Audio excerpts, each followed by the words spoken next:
জীবনের এই নিরন্তর ছুটে চলায় আমরা মাঝে মাঝেই বড্ড ক্লান্ত হয়ে পড়ি, তাই না?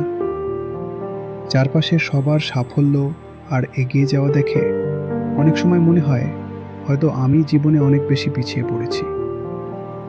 এই যে এত চেষ্টা, এত বিনিদ্র রাত, দিন শেষে কি সব শূন্য হয়ে যাবে? এমন অজানা এক ভয় আমাদের ভেতরটাকে প্রতিনিয়ত কুড়ে কুড়ে খায়। কিন্তু একটু শান্ত হয়ে ভেবে দেখুন তো, যিনি এই বিশাল মহাবিশ্ব আর নিখুঁত প্রকৃতি সৃষ্টি করেছেন, তিনি কি আপনার এই ছোট ছোট নীরব কষ্টগুলো দেখছেন না? অবশ্যই দেখছেন। আপনার প্রতিটা দীর্ঘশ্বাস আর না বলা প্রার্থনা তার কাছে ঠিকই পৌঁছে গেছে। আমাদের হিসেব আর সৃষ্টিকর্তার হিসেব কখনো এক হয় না। আপনি হয়তো যেখানে সব কিছু শেষ দেখছেন, কে জানে হয়তো ঠিক সেখান থেকেই তিনি আপনার জন্য চমৎকার কোনো শুরুর গল্প লিখে রেখেছেন। তাই না পাওয়ার হতাশায় নিজেকে শেষ না করে একটুখানি ধৈর্য ধরুন।